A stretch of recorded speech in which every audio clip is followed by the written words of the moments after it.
Hello there. Welcome to Pink Lady Presents Lives Well Lived. Today I'm looking at a life definitely well lived. Besides Chaplain Dove and ours, we have lovely Kim Yarbrough with us today. Kim, you look fabulous. Thank you. Look at you there. Kim is, well, someone described her as someone born with a silver mic in her mouth. Oh, I don't know whether I like that or not. I mean, it sounds very exotic, but I think I'd rather a bottle at that time in my life. So tell me about Kim Yarbrough as a young girl. Oh, wow. I was the kid walking up and down the street with a poster board and a wig saying, "Hey, kids, let's put on a show." I've been a producer since I was a wee tyke. I love that. I love that. Where are you from? Where do you hail from? I'm originally from Memphis, Tennessee. From Memphis, Tennessee. Yeah. And then where did you go from there? I actually spent my early years in Memphis, and then I moved to the Twin Cities. I moved to Minneapolis for 7 years. And then I was about to move to New York because I wanted to do Broadway. Right. And like I said, life had other plans. Doors started opening up here in Los Angeles, and I moved here. And like what doors? Now you were on The Voice, am I correct? Yes, but that was well after I had moved here. Okay. I moved here in the year 2000. Right. And I already had 2 agents by the time I got here. I was dating someone that was living out here, so I had someone to, show me the ropes and show me around. And I sang in everything anyone asked me to do. Right. That's what Joan Rivers used to say. Do everything they tell you. And that's what I did. The thing that I want our audience to know about is when you did Ain't Misbehavin'. Yeah. How did that come about? Because that's an exciting thing. I was asked by a friend, and I don't even remember who that friend was. There is a national tour of Ain't Misbehavin' that is based out of the Twin Cities. So if you can get to the Twin Cities and do the audition, they're needing a replacement for Nell Carter's part. I got there, auditioned, and they said the thing that got us was when you pulled out the feather boa. And so I booked the job. I went back home and packed up my apartment. In 2 weeks, I was gone. It was just a chance to spread my wings, which I was wanting to have. So now also you do, which I love, one of my favorite people that passed away way too young, Janis Joplin. Now how did you think about that? I mean, how did you get into doing Janis? Well, actually, I played all of her influences really? in a show called One Night with Janis Joplin. Where was that? That went to the Pasadena Playhouse. It toured all over. It toured in Wisconsin. We went to New York for a couple of shows. Oh my goodness. And then it went to Broadway for about 3 or 4 months. Right. And now the shows, I'm not with the show anymore, but it's going on tour again. I just read yesterday. Wow. Yeah. So you've been everywhere. And then now go back to, you also did film, Hot in Cleveland. Hot in Cleveland. What did you do there? Oh my God. I met the wonderful Betty White. She's so amazing. My favorite part of taping that show that week was seeing Carl Reiner, the man who started it all, the reason that we're here, come in and watch Betty White's eyes light up, and they hugged each other, old friends. It was old Hollywood hugging old Hollywood, and I was having fits. So yeah, I did Hot in Cleveland. I was privileged to be able to do an episode with those ladies. And then Two Broke Girls you did. Yes. What was that like? That was fun. That was fun. The episode that I was in was directed by Fred Savage. Oh, okay. Remember from the Wonder Years? Yeah. And it was so weird being directed by him, and I'm like, he's not that little boy. Not anymore. Jane the Virgin. What was that? I'd heard about it. I didn't know. That cast was so great. Well, the premise of the show, family show, is that she was accidentally artificially inseminated. Okay. So she was a virgin when she gave birth. They got the procedures and the names. The doctor got the names mixed up. Oh, that's okay. And so I did a couple of characters on that show. You're a violinist. Yeah. So why don't we just show them a little bit about that?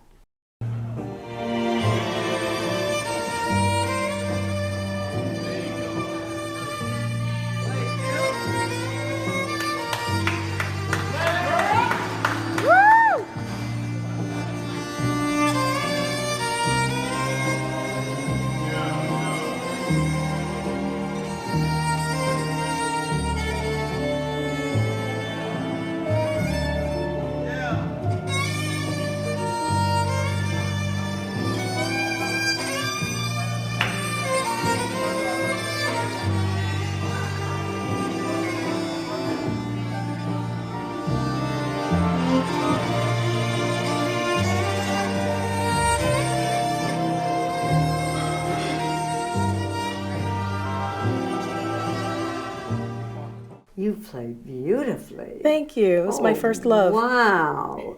I And you would have just- some CDs out. One is Dharma.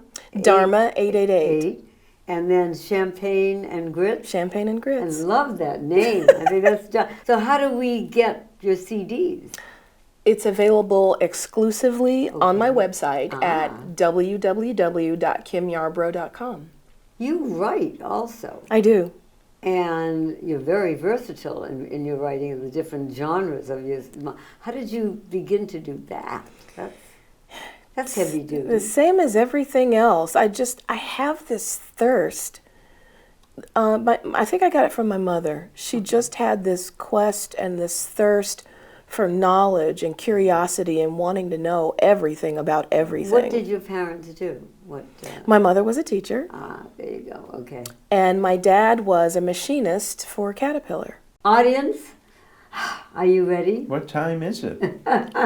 It is time to have my beautiful Kim Yarbrough give us her version of making us so happy listening to a voice that God gives to so many people like her that deserve it. So we're ready for Thank Kim you. Yarbrough, and we will be right back. At one time or another, every family is faced with mobility issues for a loved one. Call Before You Fall is here for you with all the safety and mobility solutions your family needs. Come see Alex in the Call Before You Fall showroom, or if you can't, they'll come to you in one of their fully stocked service vans.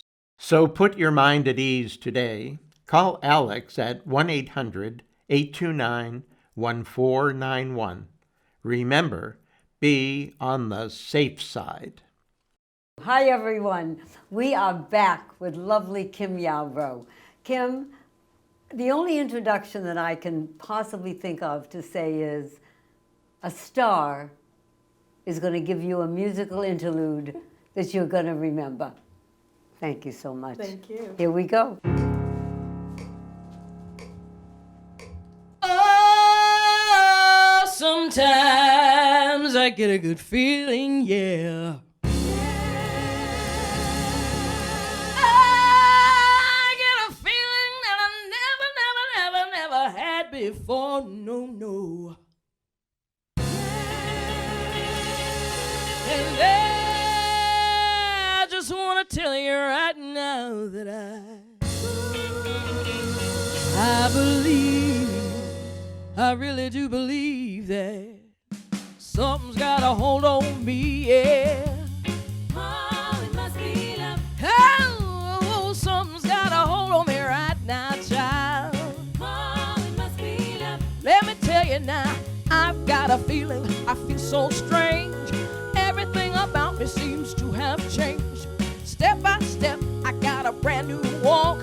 I even sound sweeter when I talk. I said, oh, oh, oh, oh, hey, yeah. Oh, it must be love. You know it must be love. Let me tell you now, something's got a hold on me, yeah. Oh, it must be love. Oh, something's got a hold on me right now, child. Oh, it must be love. Let me tell you now, I've never felt like this before. Something's got a hold on me that won't let go. Believe I'd fly if I only could. I feel so strange, but it sure is good. I said, oh, oh, oh, oh, hey, hey, yeah. Oh, it must be love. You know it must be love. Let me tell you now, my heart feels happy, my feet feel light. I should go over, but I feel alright. I never felt like this before. Something's got a hold on me that won't let go. I never thought this could happen to me. Got me happy when I'm in misery. I never thought it could be this way.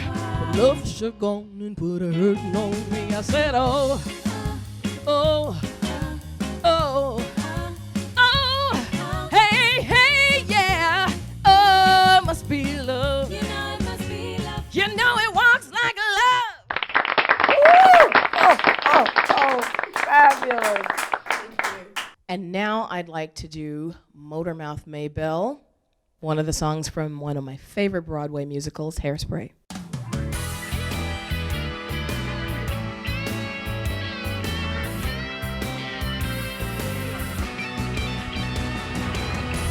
Bring on that pecan pie. Pour some sugar on it, sugar, don't be shy. Scoop me up a mess of that chocolate swirl. Don't be stingy, I'm a growing girl. I offer big love with no apology. How can I deny the world the most of me? I am not afraid to throw my weight around, pound by pound by pound, because I'm big, blonde, and beautiful. Makes the fact that simply irrefutable. No one wants a meal that only offers the least. But girl, we're serving up the whole damn feast. Slice me off a piece of that hog-head cheese and take a look inside my book of recipes. Now don't you stick around for something fluffy and light. We need a man who brings them that appetite. I use a pinch of sugar and a dash of spice. I let you lick the spoon because it tastes so nice. We'll keep it in the oven till it's good and hot. Keep on stirring till it hits the spot. Because I'm big, blonde, and beautiful. There is nothing about us that's unsuitable. Wash it in the bleachers, timid and afraid. When Edna, you look like the whole parade. They say that wine is mine and thin is in. Well, that's just bull. Hey, baby, big is back and that's the black and beautiful. All the desires follow me. Who needs a twig when you can have a whole tree? Oh, yeah. Yeah, yeah, yeah. Prove it.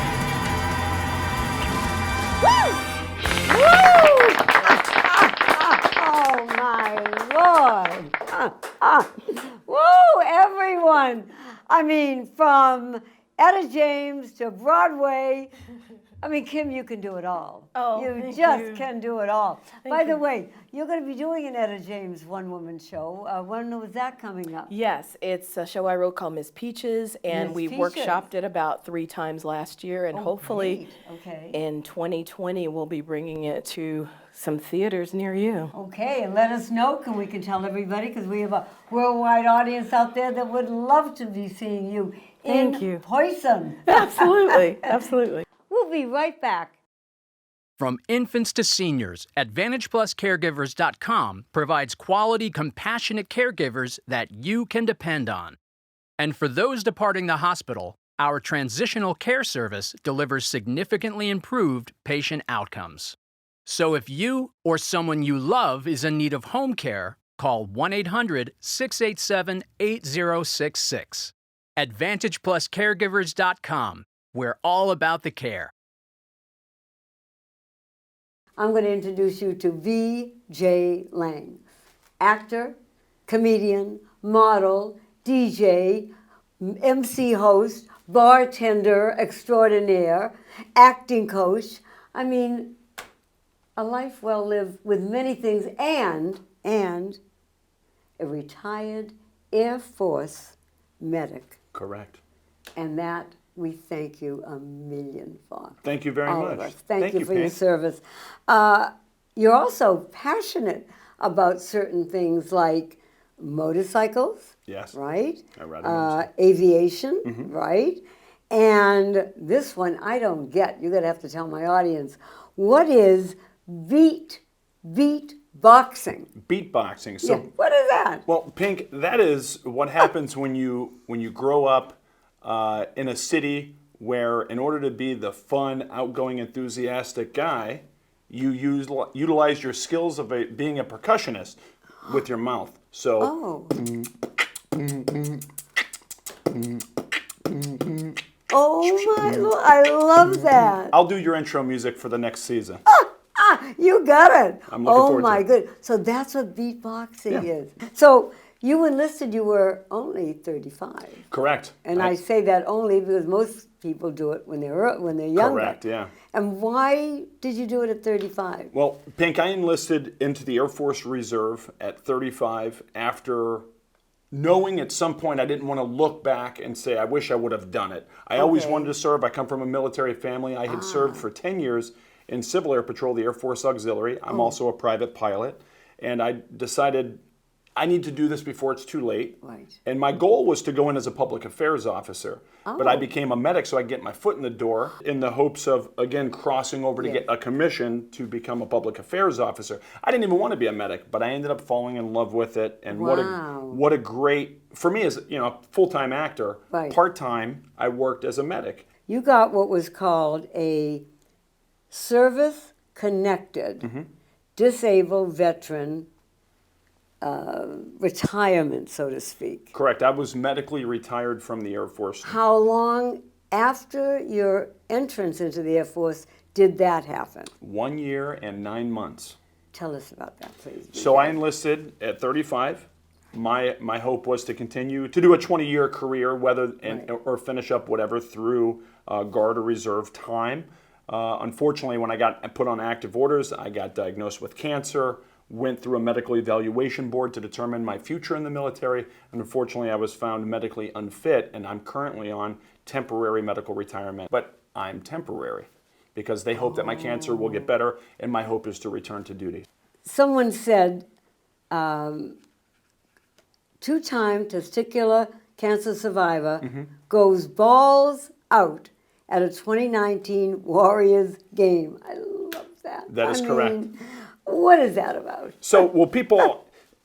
So first of all, yes, I am a cancer survivor, and I'm a two-time testicular cancer survivor. Let me be clear. I always tell people, hey, I'm a two-time testicular cancer survivor. That doesn't mean that I'm a flat bagger. I still have one in there. I'm holding off for a hero. Still got one. Still got one in there. So then you went into helping others. So you went Correct. into the improv for veterans program at Second City. That's right. How did that all happen? Well, so professionally, before I joined the military, so Right. I'm an actor, and I did Yes, you are. IO. And a good one. Thank you. I'm an IO, Improv Olympic, Second City graduate, Right. and Upright Citizens Brigade. So I graduated all the big improv schools in Los Angeles, and eventually, when I came out of the military, I was already teaching at the Second City in Hollywood. And the former general manager there, whose sister is a Navy officer, she said, "Why don't we do something with veterans?" And I said, "My goodness, this is what I've been wanting to do. Like Yes. this is great." At the same time that idea came up, I got enrolled into the Air Force's Wounded Warrior program. Okay, what is that? People often get confused with the Wounded Warrior Project, which is a nonprofit Yes, organization. right. Right? So that's a nonprofit. I work with and I'm enrolled in the Air Force's Wounded Warrior program, which is a DoD program for wounded, ill, and injured Air Force members and their caregivers to help them in either transition or adaptive sports.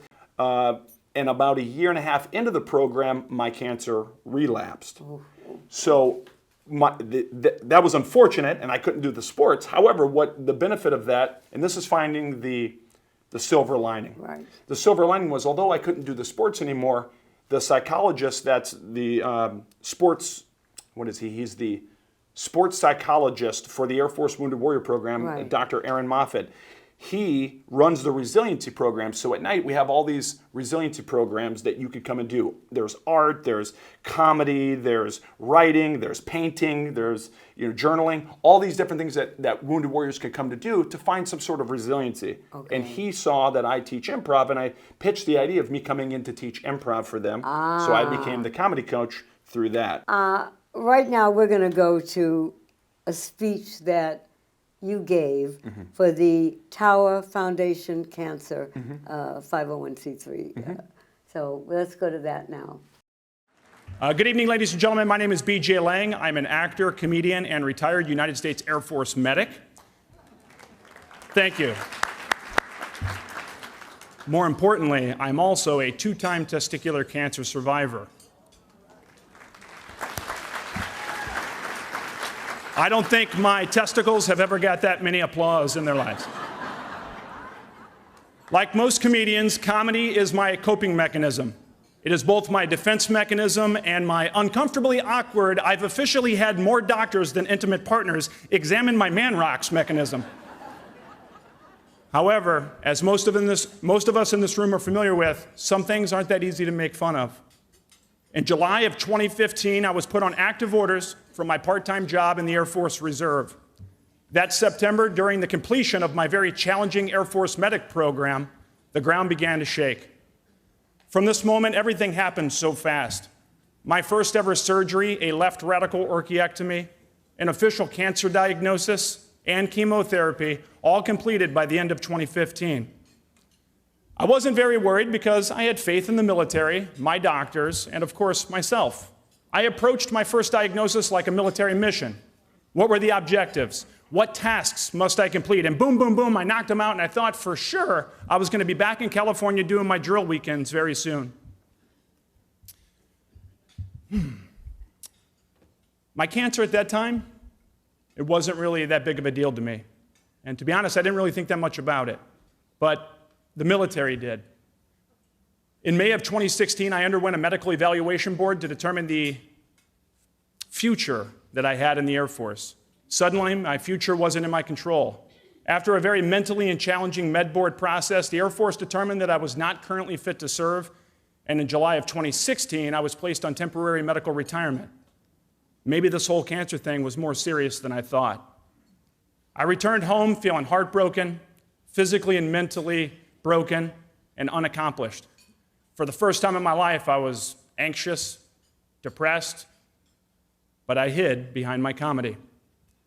This is where things really changed for me. On one hand, I was happy to be home with the love that I have of acting, but on the other hand, I came home different than when I left. I was balancing transitioning into civilian life and all the mental and physical side effects of a cancer diagnosis.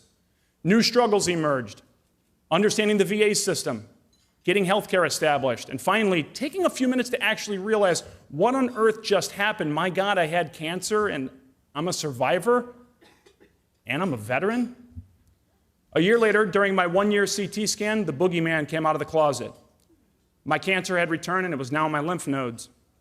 I was facing another course of therapy, including radiation. On the outside, I remained a source of inspiration for my friends and my family, but on the inside, I was scared to death. I secluded myself and began to have a lot of negative thoughts. Although donuts did make me feel a lot better. I gained a lot of weight. My primary care physician at the VA suggested I see mental health. I laughed. Nah, come on, I'm a man. I was in the military. I'm tough. I work medical. I got this. I'm cool. I was lying to myself, and she and I both knew it. I couldn't sleep. I was anxious, depressed, and sick, mentally and physically. Wow. What were your thoughts, BJ? Could I have kids?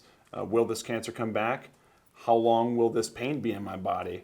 How will this affect my future? How will this affect my work, relationships?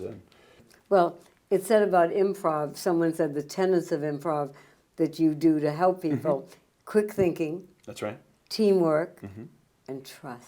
That's correct. And trust. How do you take these things and put it into your life? Yeah.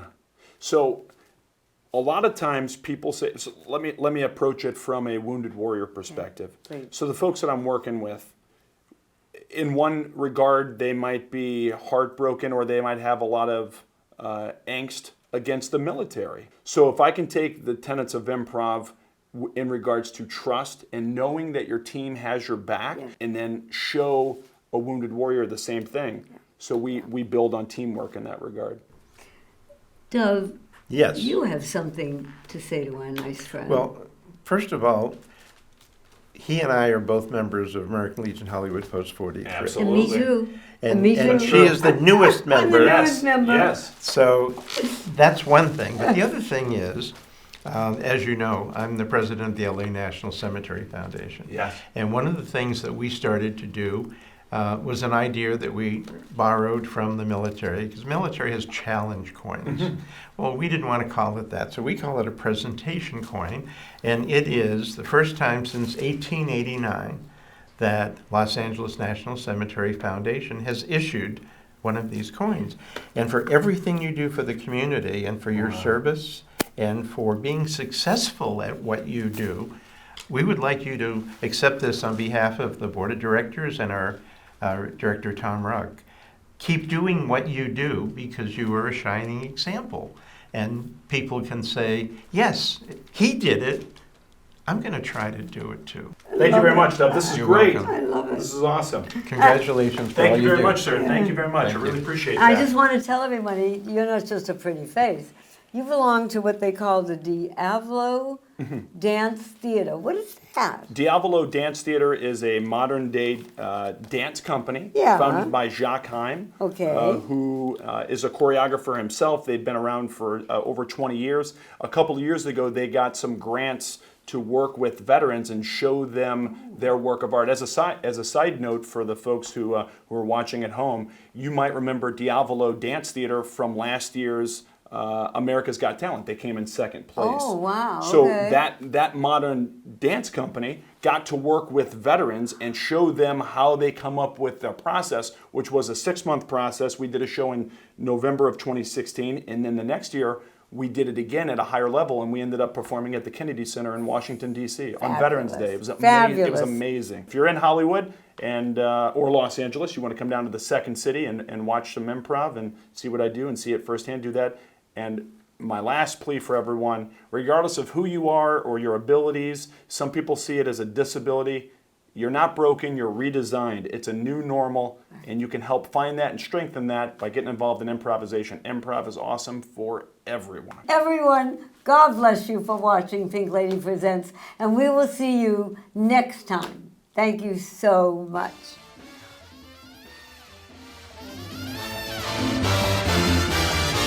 I'm gonna live till I die.